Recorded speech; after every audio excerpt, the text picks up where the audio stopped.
बंगाल की सियासत में एक बार फिर हलचल है और इस हलचल के केंद्र में है उत्तर प्रदेश के मुख्यमंत्री योगी आदित्यनाथ। बंगाल में मोदी के बाद योगी का जादू दिखाई देने लगा है, जिनकी रैली में भीड़ इतनी ज्यादा उमड़ी कि कुर्सियां कम पड़ गईं।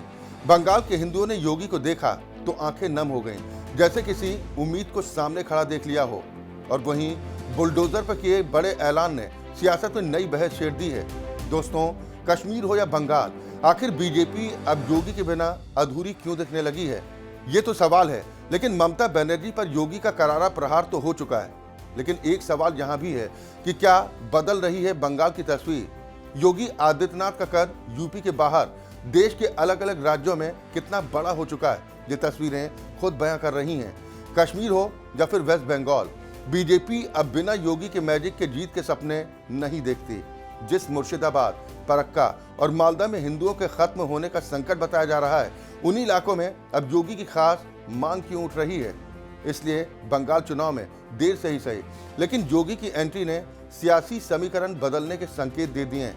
समर्थकों में योगी के लिए वही दीवानगी दिखी जो कभी नरेंद्र मोदी के लिए दिखती थी। उनकी रैली में भीड़ इतनी पहुंच गई कि सुरक्षा में लगे कमांडो तक अलर्ट हो गए। योगी की जान पर खतरे की बातें पहले भी सामने आती रही हैं और बंगाल की जमीन पर यह रिस्क और ज्यादा महसूस किया जा रहा है। योगी ने ममता सरकार पर गंभीर आरोप लगाए, कहा मुर्शिदाबाद और मालदा जैसे इलाकों में हालात बदले जा रहे हैं। बंगाल की डेमोक्रेसी को धीरे धीरे बदला जा रहा है। उन्होंने एक एक जिले का नाम लेते हुए सवाल खड़े किए। मालदा, मुर्शिदाबाद, दिनाजपुर, नादिया, बीरभूम, हावड़ा, क्या इन इलाकों में एक बड़ा बदलाव किया जा रहा है? योगी ने कहा हिंदुओं को खत्म करने की साजिश हो रही है और ये बयान सीधे सियासी तापमान को बढ़ाने वाला बन गया। यही नहीं, योगी ने अपने बुलडोजर मॉडल को भी बंगाल में पेश किया।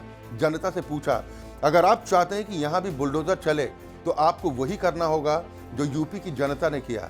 यहाँ की बहन बेटियों के साथ, यहाँ के नौजवानों के रोजगार के साथ जो भी खिलवाड़ करेगा, उत्तर प्रदेश का बुलडोजर उसे जवाब देगा।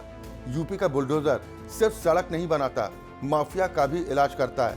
और ये बुलडोजर वही चल सकता है जहां डबल इंजन की सरकार हो, जहां स्पीड हो, जहां फैसले लेने की ताकत हो। अब सवाल ये है कि बीजेपी के लिए बंगाल में योगी इतने जरूरी क्यों हो गए। जरा समझिए, देश के किसी भी राज्य में योगी की बात पर भरोसा आखिर क्यों किया जा रहा है? क्योंकि योगी ने अपनी पहचान सिर्फ भाषणों से नहीं बल्कि काम से बनाई है।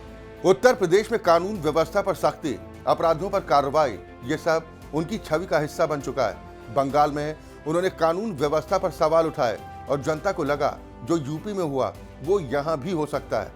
योगी ने हिंदुओं के अस्तित्व की बात की और लोगों को यह भरोसा दिलाया कि आज नहीं तो कल मदद जरूर पहुंचेगी। पिछले कई वर्षों की राजनीति में योगी ने सनातन के मुद्दे को कभी नहीं छोड़ा। राज्य कोई भी हो, मंच कोई भी हो, उनका रुख हमेशा साफ रहा। बीजेपी के अंदर भी अब यह चर्चा है कि योगी की लोकप्रियता यूपी से बाहर ज्यादा तेजी से बढ़ रही है। बंगाल जैसे राज्यों में रहने वाले हिंदुओं के लिए योगी को देखना, उन्हें सामने से सुनना एक अलग ही अनुभव बन चुका है। उनकी रैलियों में भीड़ बुलानी नहीं पड़ती, बल्कि भीड़ को संभालना पड़ता है। बिहार में लोग पेड़ों पर चढ़कर योगी को सुनते नजर आए। जम्मू कश्मीर में प्रशासन को भीड़ को लेकर फैसले लेने पड़े।